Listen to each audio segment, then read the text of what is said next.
Yeah, I am Avishay Yanai, and I'll speak about the gcEVM, which is a garbled circuit extension to Ethereum Virtual Machine. So this talk deals with the problem that we have in blockchains currently, which is that everything is public. And once you give your key to someone, it can track your activity from that point and forever. And it's a very large problem for the adoption of blockchains, which gives us a very good benefit for fast transfers worldwide and cheap transfers. But we cannot really use it because consider a business that wants to bring its operation on chain, then everything becomes just public. All payments to service providers, employees, and actually everything. This cannot be public to everyone. Other applications are related to ownership structures of companies, on some products, intellectual properties, and so on, governance, elections, and polls, making DeFi more fair. And we know the problems of that MEV brings to this space. We can deal with seal build auctions, and of course also with partial information games that requires privacy. So all of these are applications that in order to run them on chain, we must have some privacy preserving solutions for smart contracts. So what is the gcEVM? The gcEVM is an MPC-backed EVM extension that simply adds more instructions to the EVM. So the EVM comes with a specific instruction set, and we add additional instruction sets that when you trigger those new opcodes, they will, when you call those opcodes, they will trigger an MPC operation in the backend. So an additional feature of this system is that it adds on-chain randomness. So whenever you need randomness, for example, for games like poker or mastermind, then you will be able to get it instantly. So how users and developers interact with that system? So in the gcEVM, each user has a symmetric key encryption that is associated with it. And when a user comes and wants to send secret information to the gcEVM, it needs to first encrypt it using its secret key. And this means that when a new user comes to the system, it needs to onboard and ask the system to generate an encryption key for it, a symmetric key encryption key for it. And from that point, it will use that symmetric key in order to encrypt information to the system. And so, as I mentioned, the MPC nodes will store secret shares of the keys for each user. So, if I'm an MPC node, I will have a key share for each user, as well as another key share for the network, which we call a global network key.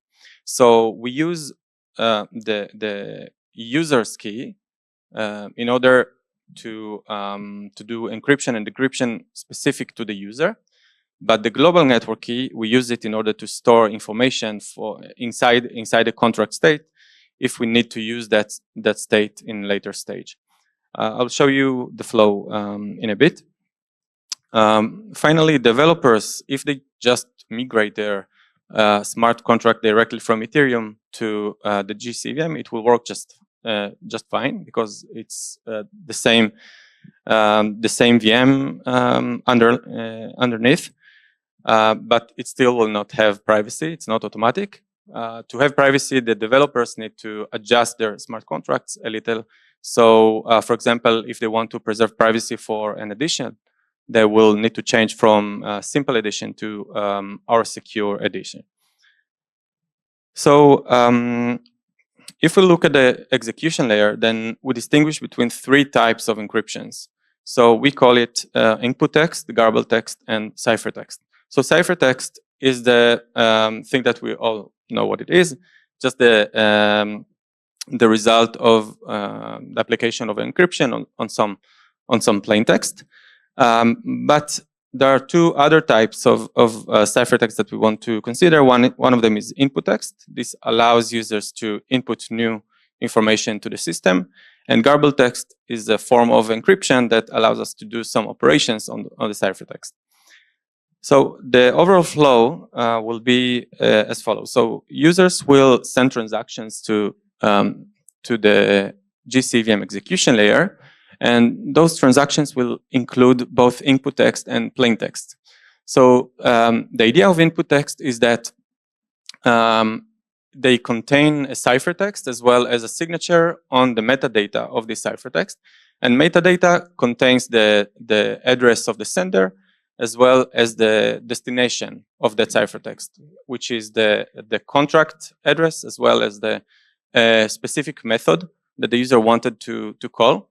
And we add this signature on this metadata because we wanted to make sure nobody will steal the user ciphertext. It's not like a two-party system where that runs over TLS that I can encrypt and nobody actually can intervene in the middle. Here, all ciphertext will be online, and therefore we need to make sure nobody who sees my ciphertext will be able to later use them, or either on my behalf or as part of other users' ciphertext. So this is the idea of input text. So when a transaction arrives to the execution layer, it has inside it some input text and plain text. And the input text are first going to a validation phase where the signature is being validated, and also it validates that this is the right contract and method that the user wanted to call and not something else. And if it passes the validation, it goes into the garbled execution environment where everything there is in the form of garbled text. And this allows us to do operations on secret information using garbled circuits. And after we are done with the computation, the output will be in the form of a garbled text as well. Then it depends on whether we need to give some ciphertext back to the user or store some ciphertext on the contract. If we need to do something like that, then we'll take that garbled text and do encryption on it to the right key, either to the user or the contract or to both. And this will gives us ciphertext, and it will go either on a receipt to the user or be stored in the contract state. So this is the overall flow of the execution layer. Just as an example, this is the confidential ERC20 contract, actually just the transfer function. And you can see in the first box here, we have two variables. This is a CTUIN64, which represents the amount that the user wanted to transfer. And the signature, which is what I mentioned, is part of the input text. So together, those two variables are called IT for input text, and they're going into a validation function. The MPC core validates ciphertext. This function validates that the user actually wanted to call the transfer function on this confidential ERC20 contract, and this is actually the message sender. It's signed by the message sender. So this is the first step when we enter new information to the execution layer. Then later we call to if it validates, then it goes into a contract transfer function, which takes the resulted garbled text and changes the balances of the sender and receiver according to the amount. And the result will be stored in the garbled text as well, which is called GTBool, the variable called result. And this variable is also secret. And whether we open it or not depends on the user intention. If the user decided by giving us reveal result true, then if it decides to open the result to everyone, then we'll run a decryption on the result, basically just using the decoding information of the garbled text to show everyone that the result was successful or not.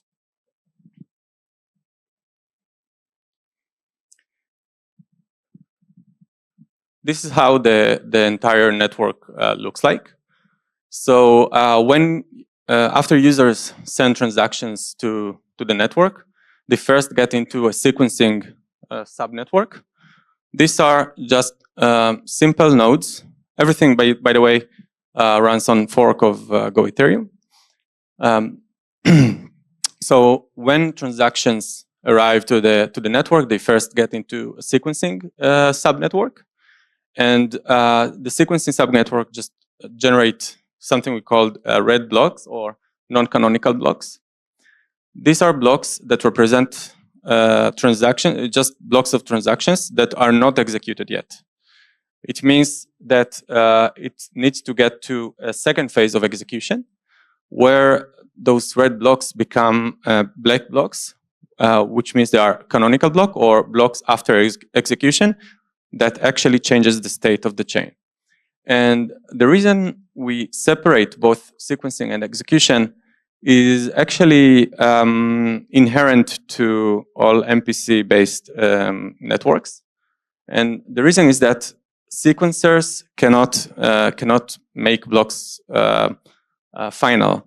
And this is because if they try to make blocks final, it means that when they validate a transaction, they need to actually execute it. And in order to execute it, if it has some secret information in it, they need to call an MPC. And if they call an MPC and the transaction requires to decrypt some value, and then this decryption might leak information about some user or some state of a contract, and they simply cannot reveal that information because the transaction is not final. So it's like a chicken and egg problem that we solve, at least in our case, we solve by separating sequencing and execution.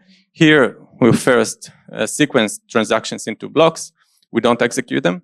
Then those blocks of just ordered transactions are getting into the execution layer after they are kind of sealed in initial phases of sealing. And only in the execution, we can run the MPC on transactions that have secret information in them.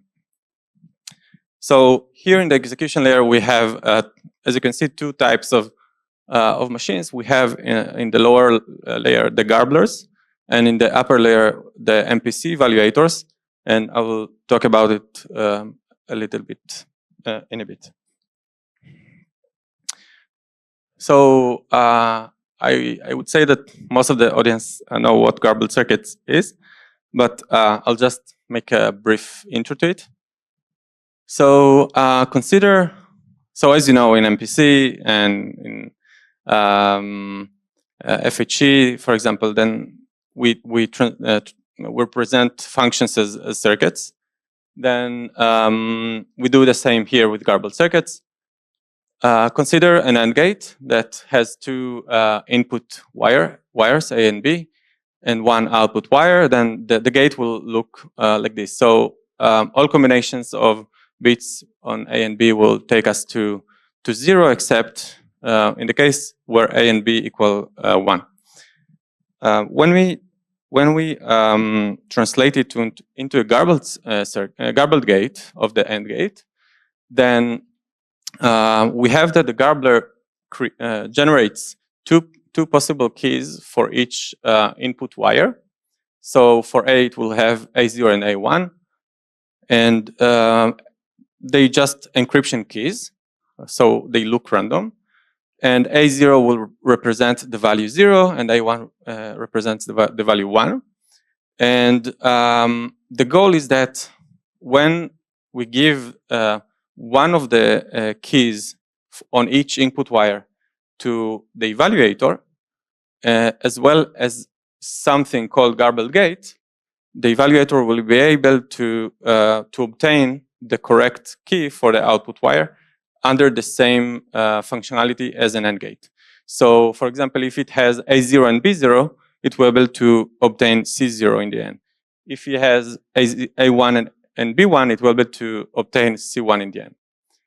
So the idea is the simple YAO-based protocol where we encrypt each of the output labels by all combinations of keys, not labels, by all possible keys of the input wires that lead us to that specific key. So we will encrypt C0 using the keys combination of A0 B0, A0 B1, and A1 B0. These are the three first rows in the table there. And finally, we'll encrypt C1 using the combination of A1 B1. Now, there are two privacy or security guarantees that we need to satisfy when we do garbled circuits. One of them is that all the labels or keys actually they look random to the evaluator, and this means that I also mentioned this. This is only for illustration. It's not really secure. In order to make it secure, we need to somehow permute the rows in the AND gate. And so we need the evaluator to not know which keys actually he's got. So he doesn't need to know whether the keys that he's got represent 0 or 1, unless he's the one who inputs them.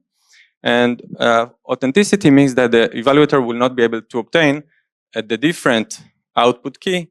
For example, it will not be able to obtain C0 if the actual result that it needs to obtain is C1. So this is the authenticity.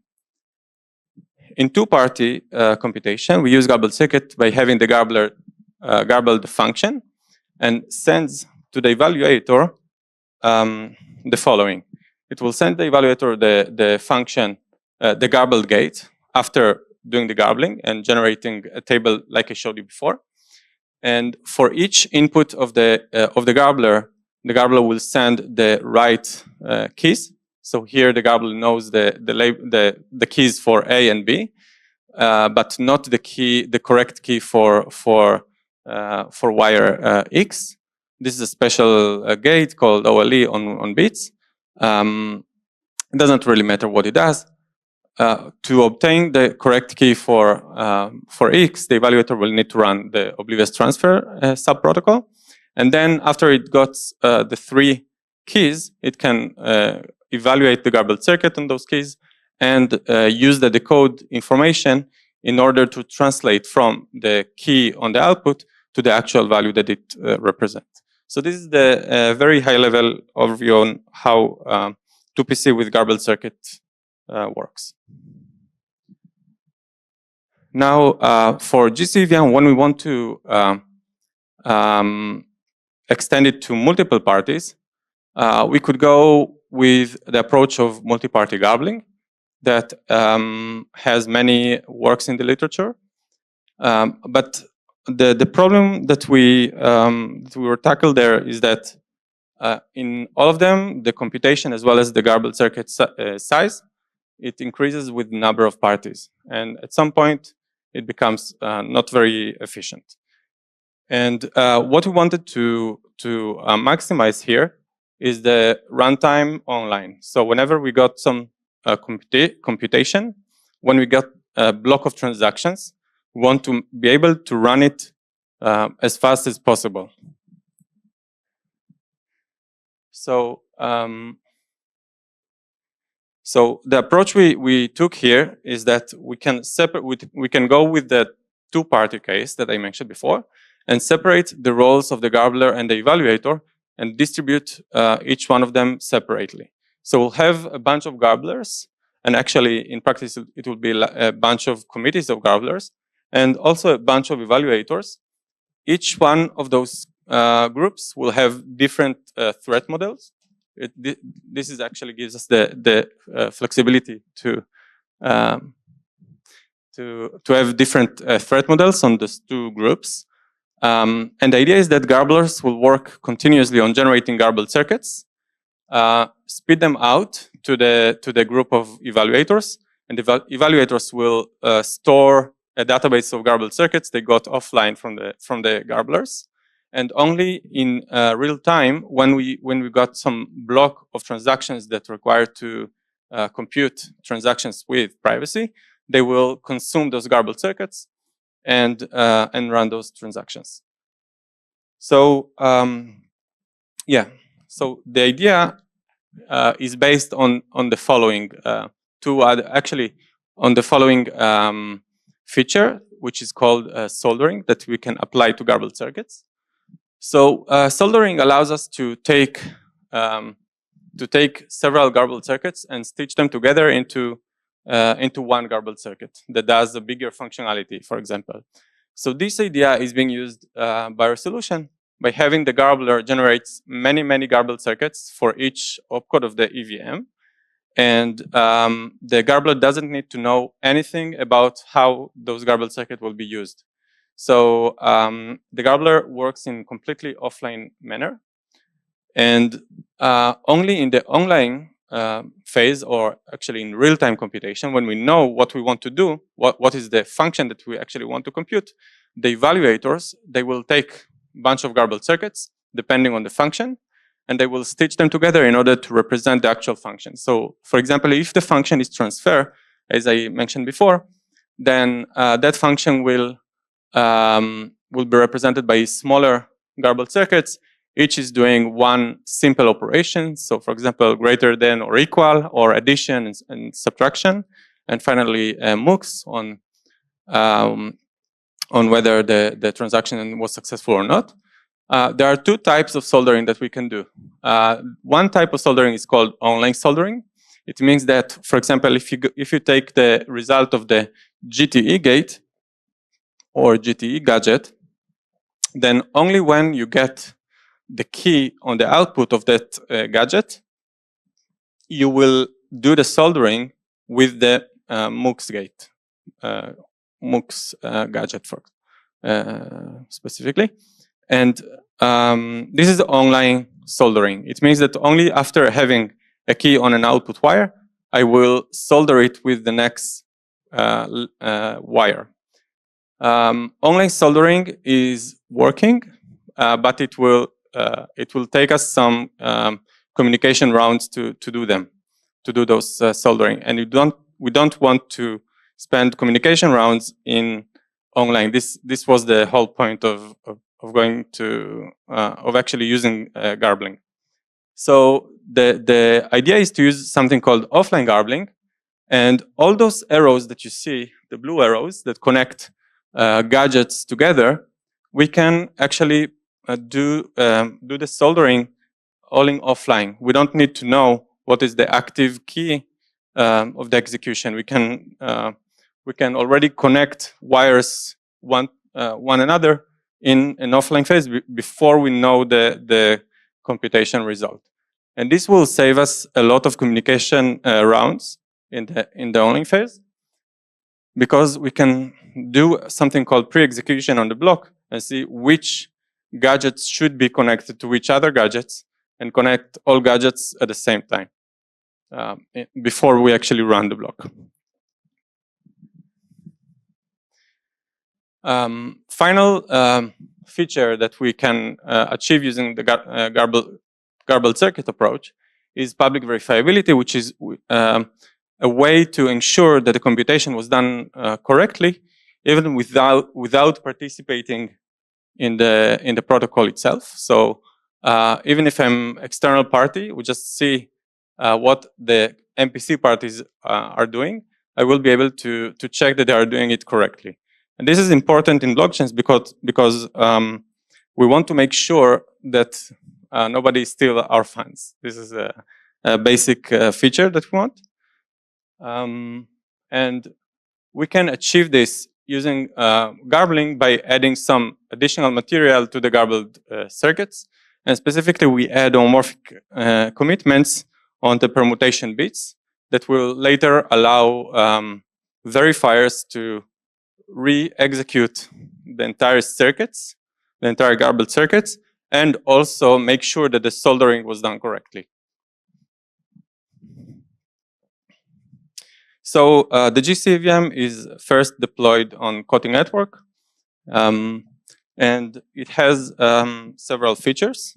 Right now, we are running with one garbler inside the TEE and many evaluators. The number of evaluators is very flexible, and their threshold is also a parameter. We are using AES 128-bit encryption in counter mode. And for onboarding users, we use key encapsulation mechanism of RSA. We are managing about 50 confidential ERC20 transfers per second. This is the same contract that I showed you before. And this is without the offline soldering. With offline soldering, we are expecting to have about 1,000 transactions per second, simply because we save all those communication rounds in the middle of the execution. And it runs on very normal machines. The bandwidth per ERC20 transaction is about 1 megabyte. Most of it is taken for the AES circuits. But we are trying to reduce the number of AES circuits that we use. And after we do this, we can reduce that number by a factor of 5. So I described before only a layer 1 solution, but we realized that we can take it beyond layer 1 into something called a rollup. So the premise of a rollup is that everything is secure by the base layer. Most of the rollups are working on Ethereum. So the goal is to have the same Ethereum security, but using a different network that does batches of transactions and make everything cheaper. And we understood that we can combine the interactive fraud proofs of Arbitrum with garbled circuits in a way that I will not get into much details here, but if you know the Arbitrum's protocol, then there is a bisection protocol where a tester and the guy who gives a dispute, they need to decide who is right and who is wrong. And this has to be this decision has to be taken on the contract on Ethereum. And the Arbitrum's idea was that the decision of who is right and who is wrong will be very cheap if the contract has to run only one opcode. And the process of finding which opcode it needs to run is called the bisection protocol. And we realized that we can do the same bisection protocol on garbled circuits, so that the contract on Ethereum will need only to know or to actually re-execute one garbled gate, which is one AES computation. So I will not have time to talk about it too much. And with that, I will finish. Thank you.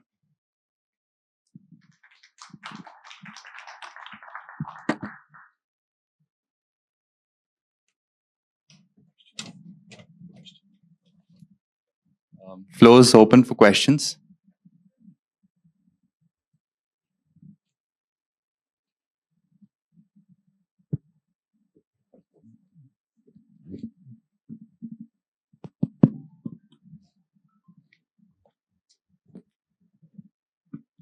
Hey, thanks for a very interesting talk. So if I understand correctly, then the MPC evaluators are consuming garbled circuits, so you have communication complexity.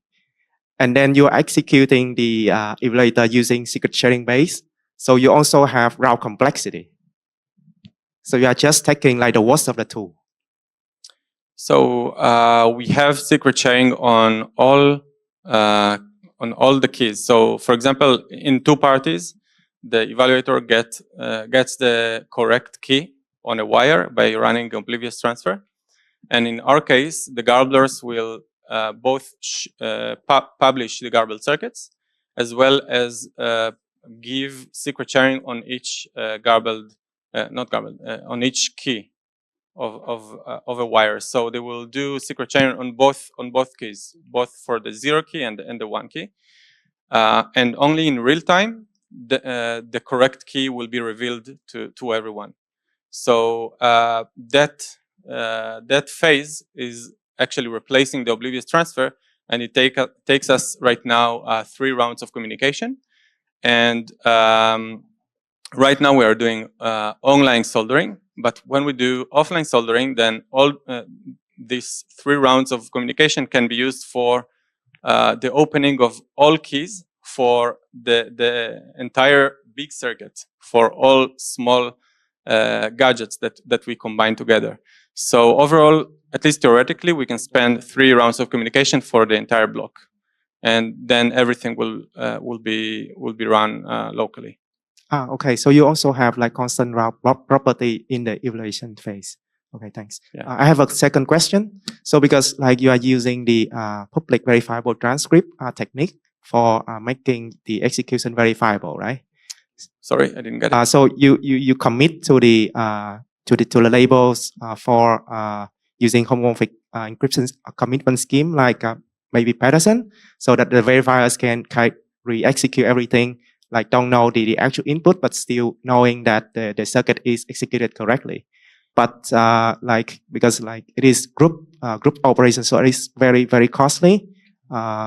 You know, like I think. So yeah. What is the? Do you know what is the cost? So you refer to the public verifiability. Yeah, right? yeah. Yeah. So for public verifiability, we don't need to commit to all labels or to any label. Actually, we need to commit only to the permutation bits. And the idea of that homomorphic commitment is to only make sure that when we do soldering, we actually the evaluators, when they do soldering, they will later be able to prove to everyone that the soldering was done correctly. So they don't connect a key that represents 0 with a key that represents 1. This will actually enable them to cheat. And for this, we only do homomorphic commitment on single bits. And it's like if you want to re-execute everything, you don't need to do a lot of group operations. It's very, very minimal. Okay, thank you. Hi, thanks for your talk.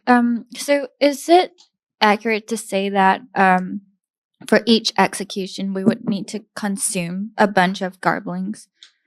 Yes. Oh, I see. So I'm just curious, like, what's the performance like? So the garblers need to be constantly just producing garblings for every possible opcode, and the evaluators need to be obtaining like the outputs for all possible like outcomes. Correct. So Garbler has to produce garbled circuits for every possible opcode, and this is actually better than the need to generate a garbled circuit for every possible contract function, right?